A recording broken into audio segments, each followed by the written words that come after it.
Kalau putus rekamannya mati jadi.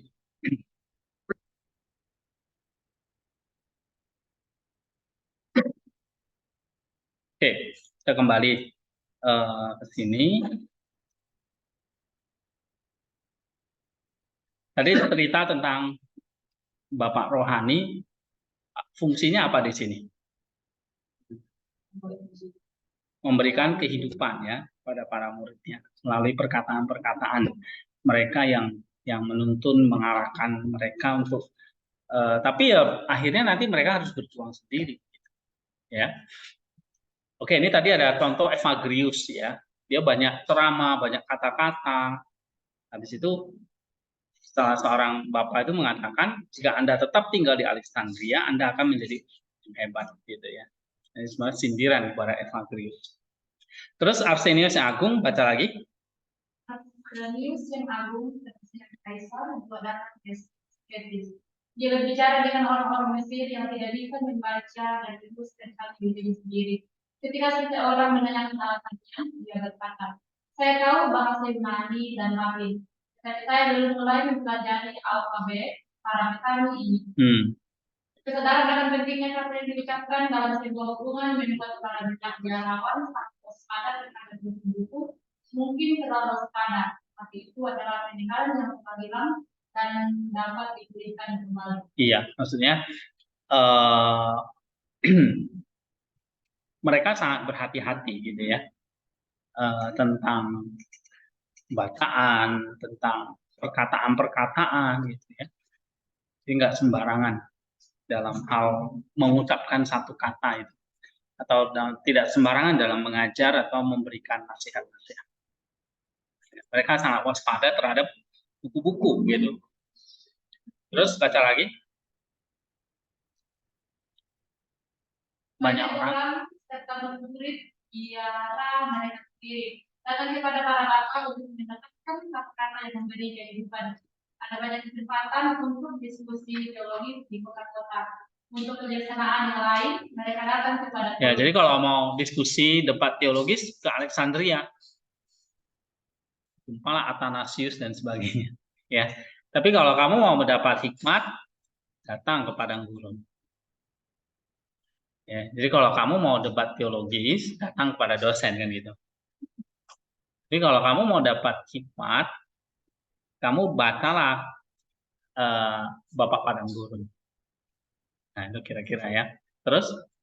Para bapak pada bagiannya cukup cerdik untuk mengetahui bahwa beberapa dari mereka yang datang kepada mereka digerakkan oleh mereka yang tahu saja dan bukan oleh pengabdian, dan mereka membedakan pendengar firman yang tulus yang mereka sebut pengunjung dari Yerusalem dari orang-orang yang nakal dan ingin tahu yang mereka sebut pengunjung dari Babel. Yang terakhir ini diberi senang kusuk dan disuruh pergi. Yang pertama dipersilakan untuk tinggal sepanjang malam di perpustakaan. Iya, mereka tahu ya. Ada yang cuma ingin tahu, sok tahu gitu ya. Nah, itu dikatakan pengunjung dari Babel. Tapi kalau pengunjung dari Yerusalem, mereka sebetulnya butuh firman, nggak hanya cuma kepingin tahu firman, tapi mereka kepingin menghidupi firman itu. Ya. Oke, ini ilustrasi Makarius Agung. Ya, ini salah satu Desert Fathers yang besar. Ya. Nah, sekarang yang tipe yang kedua, kesederhanaan ya, dan akal sehat yang radikal. Kalau baca, siapa yang belum? Yemima. Para bapak pada guru menarik diri dari masyarakat biasa dan mencari kesunyian di padang gurun. Ini adalah langkah pertama dalam spiritualitas mereka. Kemudian mereka menempatkan diri mereka di bawah bimbingan para bapak spiritual. Setelah itu kehidupan sehari-hari adalah doa mereka. Dan itu adalah kehidupan yang sangat sederhana, gubuk batu dengan atap ranting-ranting pohon, 3 alang-alang untuk tempat tidur, kulit domba, lampu, bejana untuk air atau minyak. Itu sudah cukup. Maka makanan dikurangi seminimal mungkin, tidur juga. Tidur 1 jam semalam sudah cukup bagi seorang biarawan jika dia adalah seorang pejuang, kata mereka. Nah, itu. sebetulnya kayak akal sehat yang radikal. Ya, kita tidurnya kan menurut dokter harus 6 sampai 8 jam, ya kan? Coba kalau misalnya kayak kemarin retreat aja lah ya. Mungkin seminggu kita kurang tidur kan. Habis itu kita tidurnya balas dendam kan. Ya dong? Nah, itu yang normali gitu. Yang secara natural. Tapi kehidupan mereka ya memang kadang-kadang melampaui kodrat mereka kan. Supranatural. Apa bisa misalnya tidur 1 jam? Bisa. Misalnya kayak Abah Novel itu kan dia bukan seorang pemalasan tidur di situ kan. Enggak, kerjanya berdoa gitu ya. Makanan dikurangi seminimal mungkin. Kenapa kita banyak tidur? Karena kita banyak makan sebenarnya kan. Benar nggak? Gitu. Ya, kira-kira gitu lah. Habis makan biasanya ngantuk. Nah, mereka makan seminimal mungkin sehingga batin mereka terjaga. Ya, karena makanan itu memang kan mengandung banyak gula, karbohidrat. Itu yang membuat apa ya? Kita apa ya, kalau istilah medisnya itu mendatangkan apa ya? Kalau kita misalnya habis makan, terus kita duduk, itu gampang sekali ngantuk. Ya, harus digerakkan ya. Ada istilah medisnya saya lupa apa itu. Oke, ya justru disarankan kalau dalam kedokteran atau ilmu medis itu setelah makan kita harus jalan-jalan malah, ya bekerja malah. Nah ini yang dilakukan oleh Distant Fathers itu apa? Mereka tinggal di sebuah gubuk yang sederhana, ya ranting-ranting pohon aja yang menjadi atapnya, tidur di tikar. Kalau kita malah di sofa ya kan, di busa gitu. Lalu hanya ya kulit domba itu jadi pakaian mereka, terus hanya punya satu lampu untuk air dan minyak. Jadi very simple ya. Oke, terus mereka sangat takut akan harta benda. Seorang murid melihat beberapa kacang polong tergeletak di jalan dan dia berkata kepada ayahnya, haruskah saya memunggutnya? Tetapi orang tua itu berkata dengan berkanan, mengapa? Apakah kamu yang menaruhnya di sana? Dan dia berkata, tidak. Lalu mengapa kamu harus mengambilnya? Contoh misalnya semua kacang polong gitu loh. Ya. Jangan menginginkan apapun gitu. Oke, terus mereka mencoba berbagai eksperimen, terutama dengan puasa, tetapi kesimpulan akhirnya adalah bagi seorang yang berdoa satu kali makan sehari sudah cukup. Ketika seorang biarawan mudah membanggakan diri dengan berpuasa lebih lama, mereka mengajukan pertanyaan-pertanyaan yang mencari tahu tentang sisa hidupnya. Cita-cita itu bukanlah kehidupan manusia biasa, melainkan kehidupan malaikat. Tetapi ini harus ditafsirkan dengan cara yang paling praktis dan umum. Jadi kehidupan mereka tadi saya katakan bukan mengejar kehidupan yang natural, ya. Tapi sesuatu yang supranatural dalam ini ya kehidupan seperti malaikat. Ya, angelic life itu kehidupan mereka. Apa kehidupan angelic atau malaikat itu? Ya tanpa henti terus memuji Allah kan. Kehidupan malaikat itu nggak pernah lapar, nggak pernah tidur mereka. Karena mereka nggak punya tubuh jasmani. Gitu. Apa peranan malaikat? Ya terus melayani Allah kan. Memuji Allah. Nah itu yang mereka cita-citakan. Angelic life itu sehingga mereka bagaimana mereka menekan semua kebutuhan fisik dari tubuh. Ya. Nah, yang mereka tingkatkan itu adalah kebutuhan roh mereka. Makanya sangat ekstrim ya, sangat sederhana kehidupan mereka. Dikatakan orang yang mau berdoa boleh makan 1 kali cukup sehari. Kalau kamu makan 3 kali, kamu nggak bisa berdoa lah istilahnya gitu. Ayo di sini yang makan 3 kali siapa? Bahkan lebih ya, belum cemilannya lagi ya. belum Indomie, belum ngopinya. Oke? Nah, jadi kalau untuk ukuran discerned fathers kita jauh banget ya. Oke, apalagi kalau kita bercerita kehidupan yang angelic life itu, kehidupan malaikat itu. Nah, cuma ada kisah ini, coba kita baca.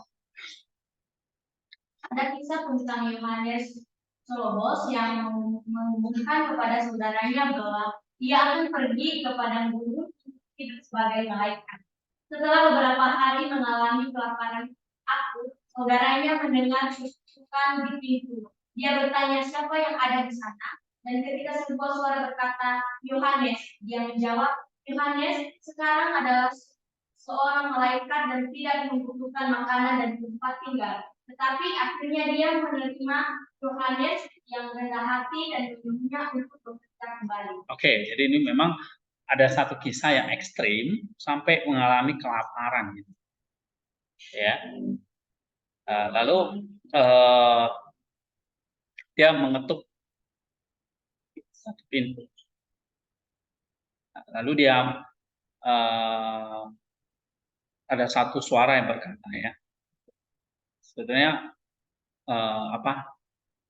menasihati si Yohanes itu, kamu maksudnya jangan mati konyol gitu, ya. Maka dikatakan kamu seorang malaikat nih, tidak butuh makanan katanya, tidak butuh tempat tinggal, enggak juga gitu.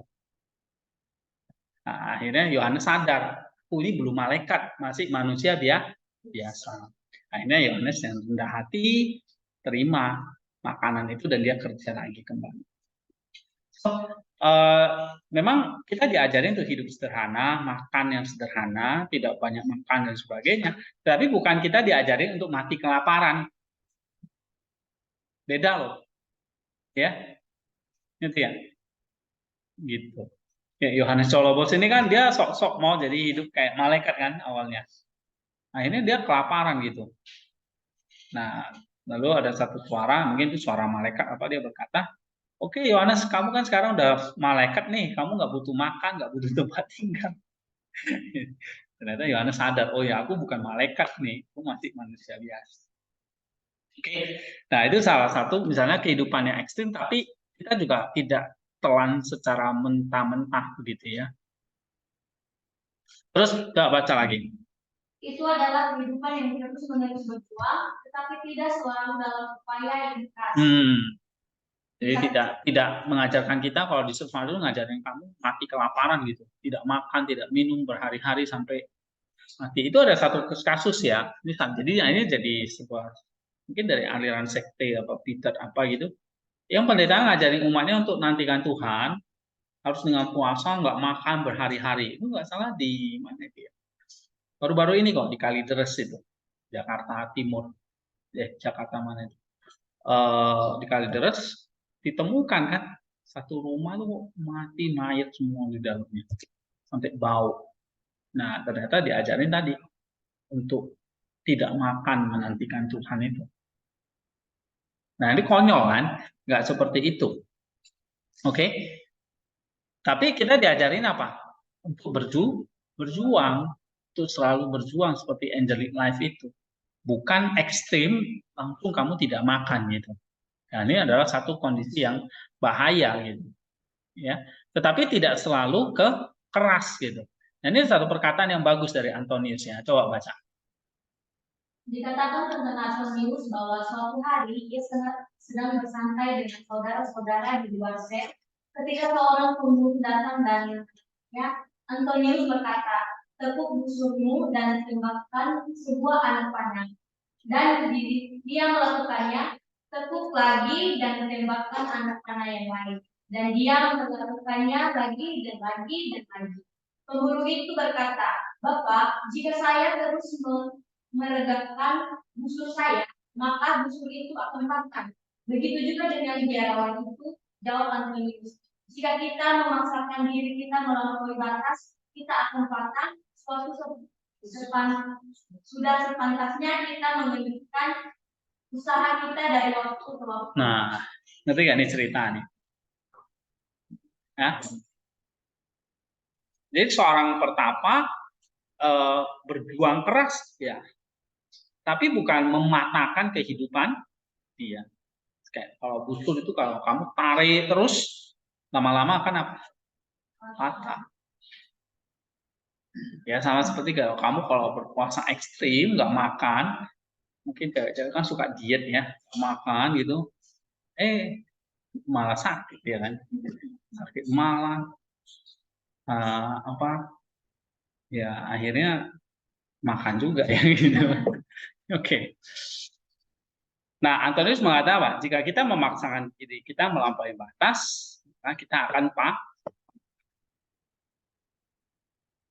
ya. Jadi perjuangannya ya berjuang tapi bertahap gitu. Coba baca lagi. Nilus dan pelacur Pelagia ketika dia berkuda telanjang melalui dia, semua rohaniwan di sekitar Ka'bah Nilus menyembunyikan wajah mereka, tapi dia menatapnya dengan penuh perhatian, kemudian berpaling pada yang lain dan berkata, tidakkah pemandangan kecantikannya yang luar biasa menyenangkan kalian? Sesungguhnya hal itu sangat menggembirakan saya. Nah, ada hal-hal perkataan yang aneh seperti itu ya. Jadi ada seorang pelacur berkuda, dia telanjang, gitu. Ya. Nah, semua rohania itu nggak berani lihat gitu. Tapi si Aba Nilus itu apa? Dia bilang, bukankah ini pemandangan yang luar biasa ya? Menyenangkan kalian, ya? Tapi sesungguhnya itu juga menggembirakan saya. Jadi kadang-kadang mereka itu ada jokes-jokesnya gitu. Ada anekdotnya, ada lucu-lucunya. Oke? Ada hal-hal yang bukan berarti ini bahwa dia suka lihat wanita telanjang, enggak gitu ya. Tapi ada sometimes mereka juga bercanda gitu ya. Ya karena enggak kalau terlalu serius ya tadi busurnya bisa patah gitu. Ya. Mungkin kayak kalian bisa kabur ya. Kalau di sini terlalu serius, terlalu ketat gitu ya. Karena ketat aja pun kalian masih bisa bercanda-bercanda. Ya, tapi ya bagus sih ya. Kalau enggak nanti busurnya patah. Oke, sekarang amal. Coba ini yang online baca dulu ya. Reinhard baca.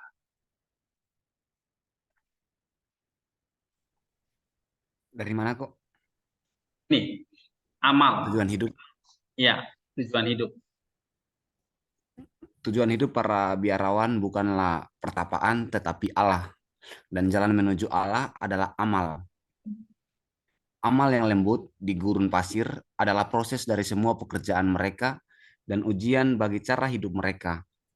Amal haruslah total dan lengkap. Mengutip dari sebuah kehidupan, bukan sebuah perkataan. Aba Abraham memiliki seorang keponakan perempuan, Maria, yang menjadi pelacur di Alexandria. Dan dia berpakaian seperti seorang prajurit dan pergi menemuinya. Mereka berpesta bersama di sebuah penginapan dan dia membawa Maria ke kamarnya untuk bersetubuh dengannya. Mendekatlah padaku, Maria, katanya, dan memeluknya untuk menciumnya.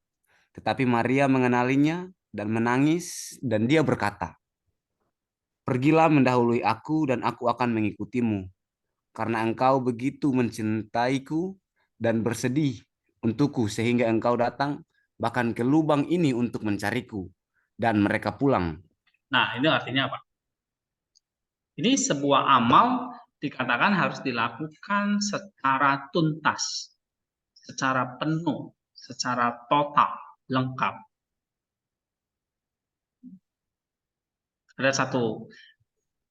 Dia tahu ada seorang keponakannya bernama Maria yang akhirnya tersesat jadi seorang pelacur.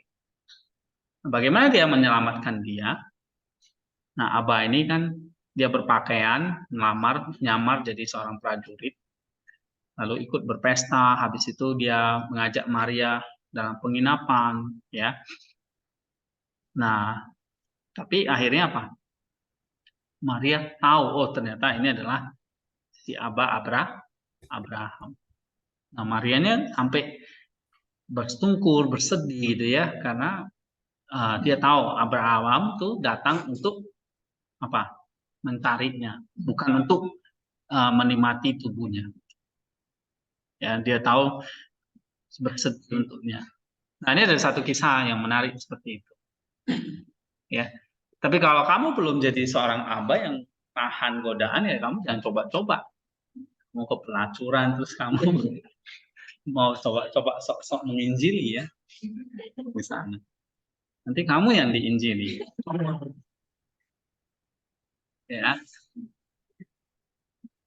Nah, tapi sekali lagi ya ini satu perbuatan amal yang dilakukan secara total sampai aba itu mau masuk ke tempat yang najis ya, yang tempat pelacur itu.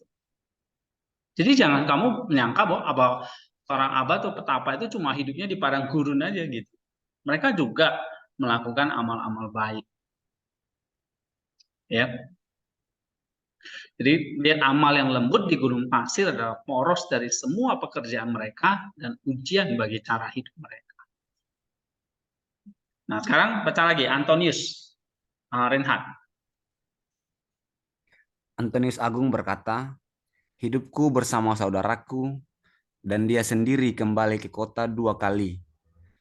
Sekali untuk meringankan orang-orang yang sekarat karena wabah, dan sekali untuk mempertahankan iman melawan bidat. Orang-orang tua di padang gurun itu menerima tamu-tamu sebagaimana Kristus menerima mereka. Mereka mungkin hidup dalam kesederhanaan, tetapi ketika ada tamu yang datang, mereka menyembunyikan kesederhanaan mereka dan menyambutnya. Seorang saudara berkata, maafkan saya, Abah, karena saya telah membuat Anda melanggar peraturan Anda. Tapi orang itu berkata, peraturan saya adalah untuk menerima Anda dengan keramahan dan mengirim Anda dalam perjalanan Anda dengan damai. Iya, gitu ya. Jadi seorang petapa itu bukan anti sosial gitu. Ya, mereka tetap menyambut orang-orang yang datang. Tapi sampai memang kadang-kadang karena mereka bisa menyembuhkan, memberikan nasihat dan sebagainya, akhirnya banyak orang berduyun-duyun datang gitu ya. Dan itu seringkali mereka berpindah-pindah tempat karena memang tidak mau diganggu juga gitu. Tapi seperti Antonius itu ya atau para fathers itu juga ada orang-orang yang ramah sebetulnya. Ya. Jadi Aba Nover menerima Aba Panutius ya kan? Dia terima dengan penuh keramahan. Oke, baca lagi. Ada banyak sekali. Ada banyak sekali cerita tentang keramahan gurun pasir. Seorang biarawan tergerak untuk mempertanyakan perbedaan antara biarawan yang menerima tamu dan yang tidak. Contoh yang dipilihnya adalah kunjungan kepada seorang bangsawan yang keras kepala, Arsenius, dan perampok yang telah bertobat, Musa. Yang pertama menerimanya dan duduk lagi untuk berdoa dalam keheningan sampai saudara itu merasa tidak nyaman dan pergi. Musa keluar untuk menyambutnya dengan tangan terbuka dan mereka berbicara sepanjang hari dengan penuh sukacita. Malam itu, biarawan tersebut mendapat sebuah penglihatan. Ia melihat Arsenius di dalam sebuah perahu bersama Roh Kudus, berlayar dengan tenang di sepanjang sungai kehidupan. Dan ia melihat Musa di dalam perahu yang sama dengan seorang malaikat, dan mereka sedang makan kue madu, sehingga ia tahu bahwa kedua cara tersebut dapat diterima oleh Tuhan. Ya. Ini ngerti nggak ceritanya nih? Tentang keramahan ini. Ya, jadi kalau dengan keramahan mereka, akhirnya membuat seorang bangsawan yang keras kepala itu bernama Arsenius bertobat, perampok yang Musa itu juga bertobat. Kalau Arsenius diterima diterima tapi diajak untuk berdoa dalam keheningan. Tapi Musa diterima diajak berbicara sampai pagi gitu. Nah, jadi dua-duanya juga dipakai Tuhan gitu. Ya. Oke. Baca lagi. Salah satu tanda dari amal ini adalah bahwa para bapa tidak menghakimi. Makarius kata mereka adalah seperti Allah yang melindungi dunia dan menanggung dosa semua orang. Jadi dia melindungi saudara-saudara. Dan ketika seseorang berbuat dosa, dia tidak akan mendengar atau melihatnya. Musa, orang kulit hitam yang pernah menjadi perampok, suatu hari mendengar bahwa seorang saudaranya akan dibawa ke hadapan mahkamah agama untuk diadili. Maka ia pun datang dengan membawa sebuah bakul berisi pasir dan ia berkata, "Bagaimanakah aku dapat menghakimi saudaraku, sedangkan dosaku telah menumpuk di belakangku seperti pasir di dalam bakul ini?" Jadi kalau perkataan Abah itu, atau nasihat-nasihat mereka tuh tidak pernah menghakimi. Ya, karena mereka tahu mereka juga adalah orang-orang yang seperti Abah Musa ini, yang banyak dosa. Ya, cerita Musa ini kan pernah saya share ya di Saint itu. Dia seorang perampok dulunya, akhirnya dia bertobat dan jadi seorang petapa. Oke, ini keramahan ya. Nah, sekarang kita masuk ke topik ini, tempat pertapaan. Ini saya kasih khusus gambar ya. Ini misalnya tempat-tempat pertapaan mereka, ini sel-sel doa mereka di gua-gua seperti itu ya. Sekarang coba Fitri baca. Padang gurun bukanlah sebuah gimnasium, raksasa tempat para atlet berlomba-lomba untuk menuju ke arah. Ketika salah satu bapak pergi menyamar sebuah biara selama masa berpesta, dia mengalahkan sebuah biarawan dalam hal berkata. Namanya adalah Makarius, orang Mesir, dan dia sangat tangguh. Pada akhir minggu, sang bapak membawanya keluar dan berkata, "Engkau telah memberikan semua pelajaran. Bapak, tetapi sekarang maukah engkau pergi agar anak-anakku tidak patah semangat dan putus asa? Kami telah cukup dididik." Iya, jadi para guru itu artinya apa? Padang gurun bagi mereka itu apa?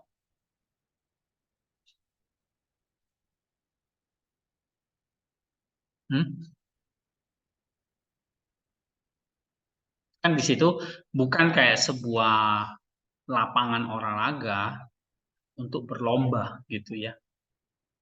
Untuk berlomba-lomba ketahanan. Tapi padang gurun itu apa?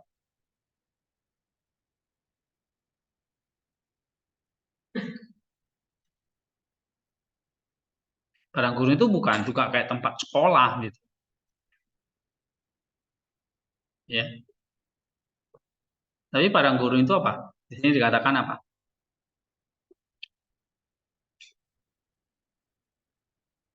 Kan dia katanya ya, Makarius orang Mesir ya. Dia dibawa keluar terus dia berkata begini, "Engkau telah memberi kami semua pelajaran Bapak, tapi sekarang maukah engkau pergi agar anak-anakku tidak patah semangat dan putus asa? Kami telah cukup dididik."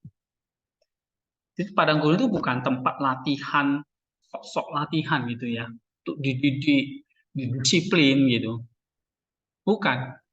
Padang gurun itu adalah tempat di mana kamu sebetulnya ya mengalami satu proses kehidupan yang supranatural, yang kamu bisa membangun hidupmu gitu. Bukan kayak latihan sekolah gitu, bukan coba-coba. Kalau sekolah kan bisa lulus, bisa enggak gitu ya. Oke. Jadi padang gurun bagi mereka itu adalah ya habitat saya gitu, tempat saya hidup. Bukan kamu kayak seolah di karantina gitu, enggak. Ya, bukan seperti kayak gimnasium, tempat latihan, enggak. Oke. Coba baca lagi.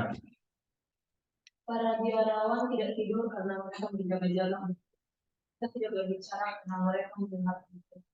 Mereka berpuasa karena mereka diberi makan dari dengan Tuhan. Tujuannya adalah yang terpenting berarti perkataan penjelasan. Iya. Tujuannya apa? Tujuannya yang terpenting. Berarti kalau kayak puasa, bukan puasanya yang penting, tapi melalui puasa itu mereka bisa mendengar Tuhan. Ya kan? Doa. Apakah doa menjadi tujuannya? Bukan. Doa itu apa? Sarananya. Tapi tujuannya apa? mendengar Tuhan. Ya, kan padang gurun itu bukan tujuannya, tapi itu hanya sarana supaya orang itu bisa mendengar Tuhan. Baca lagi. Sel adalah pusat dari perkataan mereka, juga dalam selmu dan itu akan mengajarkan segalanya. Nah, itu dia. Duduklah dalam selmu. Nah, sel itu akan mengajari kamu segalanya. Gitu. Ya, jadi padang gurun itu semacam sel yang mengajarkan kita segalanya. Terus Intinya adalah bahwa kecuali seseorang dapat menemukan Tuhan di sini, tempat ini, di selnya, ia tidak akan menemukannya dengan seperti di tempat lain. Tetapi mereka tidak memiliki ilusi tentang apa artinya tinggal di dalam sel. Itu berarti tinggal di sana dalam pikiran dan juga tubuh. Tinggal di sana dalam tubuh, tetapi memikirkan dunia luar berarti sudah meninggalkan. iya, jadi kamu gak hanya tinggal di dalam sel secara tubuh, tapi juga pikiranmu. Ya, dikatakan kalau kamu tinggal di dalam sel tubuhmu, tapi kamu memikirkan dunia luar, ya kamu sudah meninggalkan selmu itu.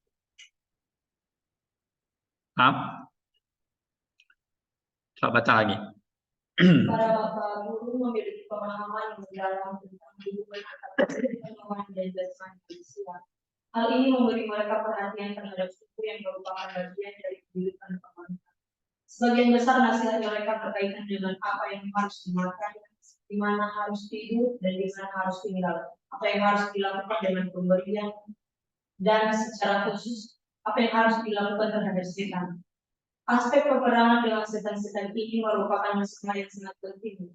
Gurun pasir itu sendiri adalah tempat peperangan terakhir melawan iblis, dan para biarawan adalah penjaga yang berjaga-jaga di tembok kota. Para biarawan selalu berhadapan langsung dengan iblis, dan suatu ketika Makarius yang agung bertanya kepadanya, mengapa dia terlihat tertekan? Terus Anda telah mengalahkan saya, katanya.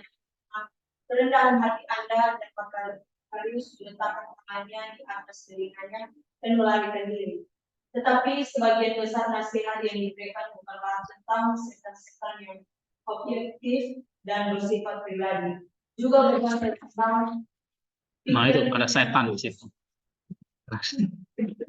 dan khusus atau pola kehidupan rohani atau tentang malam yang gelap dan jiwa.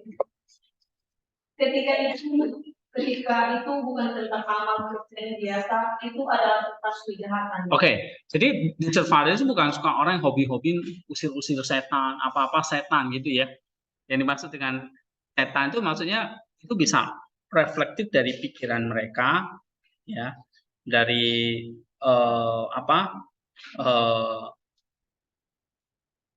pikiran hasil dari pikiran mereka gitu ya. Nah, pikiran-pikiran tentunya yang tidak kudus, pikiran-pikiran yang jahat gitu. Nah, bagaimana mereka mengalahkan pikiran-pikiran itu atau logisme itu? Ya, salah satunya misalnya gini, perkataan Makarius ini ya. Suatu ketika Makarius Agung bertanya, ya, ditanya gitu ya, kenapa kok kamu terlihat tertekan? Ya, lalu dia berkata, Anda telah mengalahkan saya katanya karena kerendahan hati. Nah, lalu si Makarius itu meletakkan tangan di atas telinganya dan dia melarikan diri. Maksudnya gimana?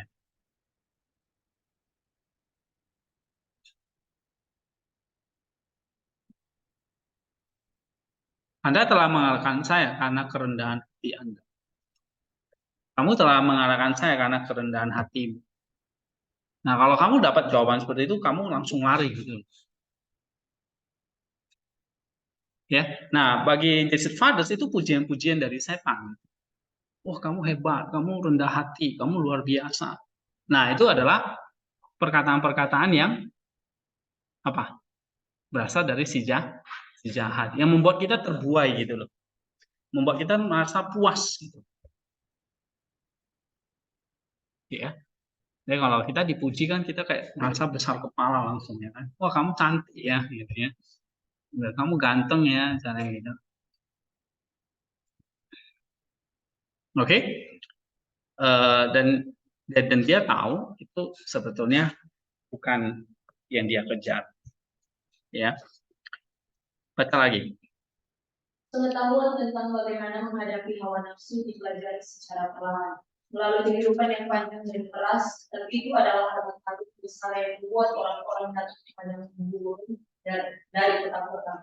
Aspek peperangan dengan setan inilah yang disebut asketis kerja keras untuk menjadi seorang biarawan. Abah Pambo datang kepada Abah Antoni dan berkata, berilah aku sepatah kata apa, dan dia berkata, janganlah percaya kepada kebenaranmu sendiri, janganlah bersedih hati karena dosa yang telah berlalu yang terjadi, dan jagalah lidahmu dan perutmu di bawah kendali. Nah itu nasihat dia praktis ya. Jadi berikanlah aku sepatah kata Abah. Abah Pambo datang kepada Abah Antoni. Lalu Antoni berkata, jangan percaya pada kebenaranmu sendiri. Ya, artinya jangan bersandar pada hikmatmu, pengertianmu sendiri. Oke. Jangan bersedih hati karena dosa yang telah berlalu dan pergi. Tapi jagalah lidahmu, maksudnya mulutmu dan perutmu, hawa nafsumu di bawah kendali. Ya. Jadi kalau dari perkataan ini kita bisa lihat bahwa dosa masa lalu itu kita harus tanggalkan dan jangan diulangi. Kehidupan sekarang adalah kehidupan yang mengendalikan apa? Lidah dan perut. Ya. Tapi kehidupan yang akan datang itu adalah kehidupan yang penuh pengharapan. Nah, jadi pengharapan itu jangan bersandar kepada kebenaranmu sendiri. Ya. Dari masa lalu harus kita tanggalkan, kita tinggalkan. Masa sekarang harus kita jaga. Masa yang akan datang, jangan andalkan kebenaranmu sendiri. Karena kamu nggak tahu apapun tentang masa yang akan datang. Ya. Kita kan sering menduga ya, waduh kalau saya jadi hamba Tuhan, hidup saya pasti menderita ini. Ya memang betul kalau kamu berpikirnya demikian. Kita nggak tahu apa Tuhan yang sediakan, pengharapan apa yang dia berikan kepadamu, kamu punya apa yang kamu mau kerjakan. Nah, ya. Jadi jangan percaya pada kebenaranmu sendiri. Terus masa lalu harus kita tanggalkan, jangan bersedih hati karena dosa yang sudah berlalu. Tapi sekarang jagalah lidahmu dan perutmu di bawah kendali.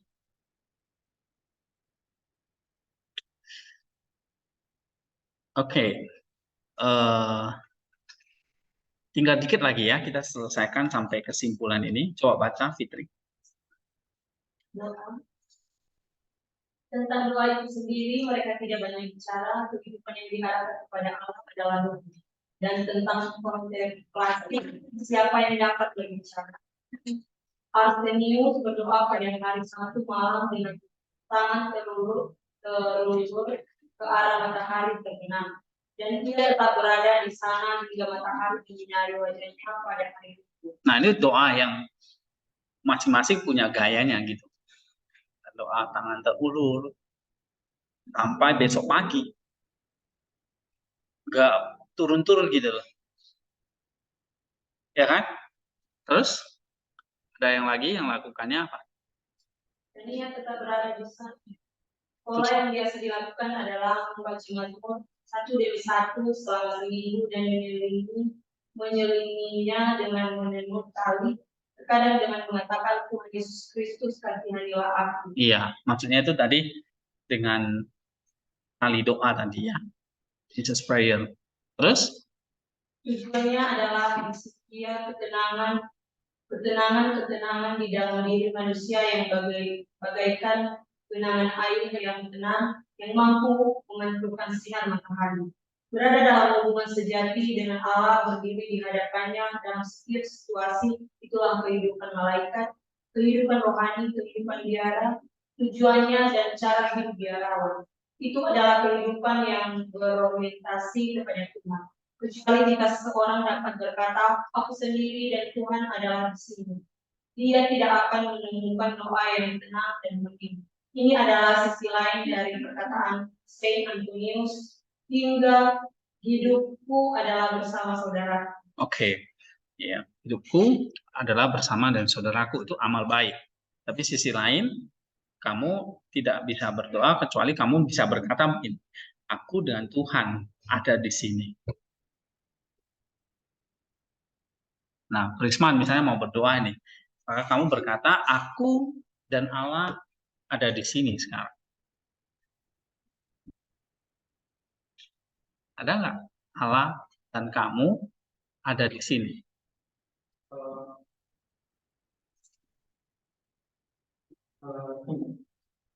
Walaupun kita berdoa. Enggak, saya nggak suruh kamu komen.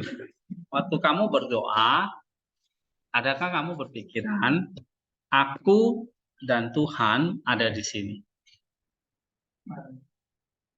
Ya kan? Kalau kita berdoa, kita berbicara sama siapa? Sama angin, sama awan, atau sama setan jangan-jangan. Sama Tuhan kan? Nah, maka Antonius berkata, aku dan Tuhan ada di sini. Nah, kalau kita nggak mengatakan gitu, kita nggak akan menemukan doa yang tenang dan hening. Nah, kata Antonius gitu ya. Oke, kesimpulan. Sebelum kita tutup ya. Coba baca siapa nih sebelah kamu? Asra. Ya. Apa Antonius berkata, apapun yang engkau tujukan dalam hidup dilakukan dalam Tuhan, lakukanlah. Tetaplah tinggal di dalam diri. Integritas pribadi di hadapan Allah tanpa menyemarakan atau kekurangan adalah esensi dari spiritualitas pada diri. Semua upaya asketis, semua hubungan pribadi, kehidupan dalam segala aspeknya harus dibawa dengan ketelanjangan dengan hubungan utama dengan Allah dan Kristus. Semua sarana untuk mencapai tujuan hidup hanyalah sarana yang tidak lebih dari itu. Sarana itu dapat diubah atau dibuang seperti itu. Perkataan bapak-bapak pada guru harus digunakan dalam semangat yang mereka ucapkan. Jika tidak, mereka akan memiliki nilai yang lebih rendah dari nilai yang sebenarnya. Mereka tidak hanya untuk suatu kepentingan, tetapi untuk digunakan. Sederhanaan dan integritas yang bersikap dalam maksud dan tujuan mereka. Literatur pada gurun dapat disebut sebagai esensi dari monastisme Kristen. Tapi karena biarawan adalah orang yang maka literatur ini memiliki relevansi dasar bagi semua orang Kristen. Perkataan bapak-bapak pada gurun dapat menafsirkan Injil secara valid di zaman kita sekarang ini. Perkataan mereka dapat menjadi hidup di dalam kehidupan kontemporer apapun latar belakangnya. Evagrius menggambarkan biarawan sebagai orang yang terpisah dari semua dan bisa dengan semua. Dan semangat itulah saya mengajarkan ini. Ya, jadi Evagrius seperti ini contoh satu kesimpulan yang baik akhirnya ya. Seorang spiritualis, katakanlah di sini biarawan, memang dia terpisah dari semua. Dia terpisah dari semua. Ya, itu tadi yang kehidupan hening, doa, tadi. Tapi dia juga bersatu dengan semua. Jadi keterpisahannya itu adalah bukan untuk dirinya, tetapi bagaimana keterpisahan dia itu bisa membawa semua itu bisa bersatu dengan dia. Ya, saya bertanya, Allah terpisah nggak dengan kita? Bisa, dia ada di kerajaan surga yang kudus. Maka kita berdoa, Bapa kami yang ada di surga. Kita di bumi. Terpisah gitu. Ya. Tapi di sisi lain, dia bersatu dengan semua. Datanglah kerajaanmu di bumi seperti di surga. Jadi dia bersatu dengan kita. Gitu. Ya, jadi Evagrius benar menggambarkan bahwa seorang biarawan itu seperti orang yang terpisah dari semua, tapi bersatu dengan semua. Nah, ini coba kamu renungkan ya. Ini semangat yang kepingin kita belajar sama-sama. Oke, setelah break ini, ya malam kamu ada waktu untuk membuat sebuah refleksi yang kamu pelajari hari ini, ya. Kamu tulis dalam bentuk 3 paragraf.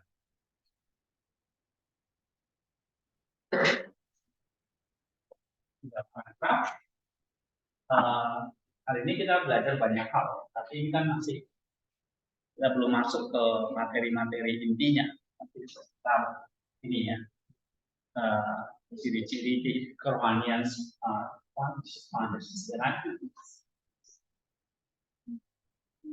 Nah, apa yang kamu mau tuliskan? Misalnya paragraf pertama tentang doa dan Hezekia, lagi, oke? Hal-hal apa yang ini bebas aja sih topiknya yang kita diskusikan hari ini cukup banyak ya. Nah, kamu tulis 3 paragraf yang baik, yang bagus.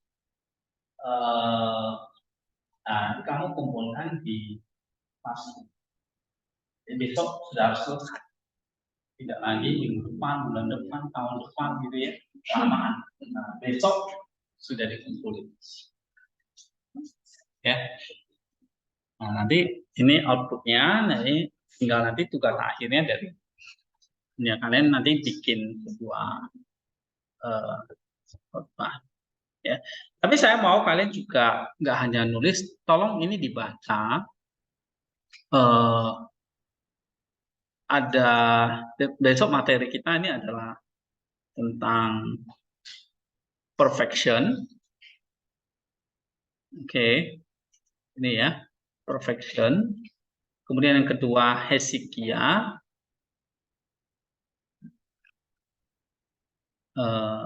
Pursue Hezekia. Kemudian yang ketiga sorrow for sin.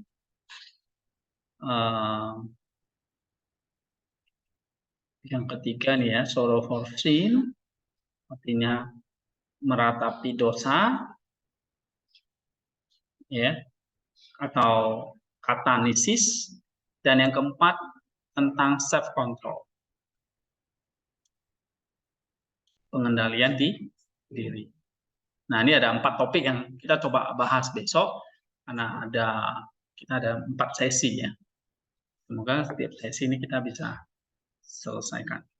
Ya, mungkin nggak bisa semua, misalnya self control. Paling saya akan bahas beberapa perkataannya. Nanti kita pindah ke topik yang lain gitu. Ya, karena cukup banyak, ada ratusan perkataannya. Kita nggak bisa bahas satu-satu semua dalam kelas yang singkat ini. Oke, thank you semuanya untuk hari ini. Kita bertemu lagi besok jam 9 ya.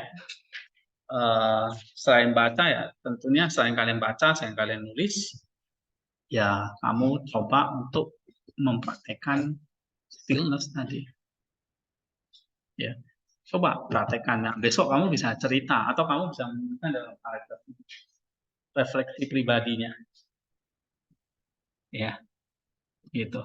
Jadi paragrafnya nih, supaya bingung kalian bisa bikin sifatnya refleksi.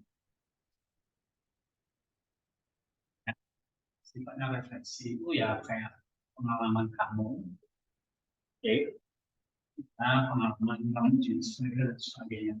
Atau ya, misalnya di sini kelas hari ini ngajar tentang stillness ya kan. Nah, kamu bisa bikin paragraf yang sifatnya reflektif boleh, ya. Tapi kamu bisa juga bikin sesuatu yang baku ya, yang maksudnya yang lebih muat akademik itu, ya. Dan buat kalian bikin buat jurnal dan sebagainya. Tapi kalau kamu bisa bikin yang reflektif, ya itu bagus banget. Ya, dari pengalaman kamu, misalnya 1 paragraf tentang topik itu. Misalnya doa, stillness, self control. Misalnya tadi tentang ketaatan, ya. Nah, kamu bisa bikin di situ.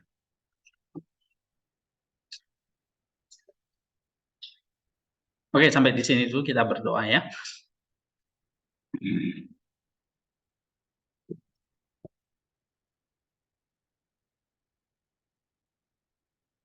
Mari kita berdoa. Bapa di surga, kami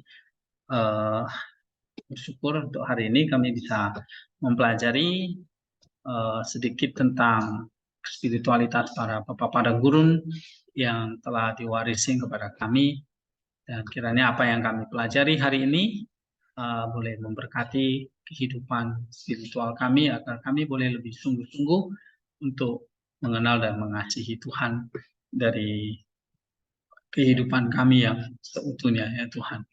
Berkati kehidupan kami selanjutnya, kiranya kami bisa mengerjakan hal-hal yang berkenan di hadapan Engkau, dan melalui pembelajaran hari ini kami bisa semakin mengenal Tuhan, mengenal Allah yang hidup di dalam kehidupan kami.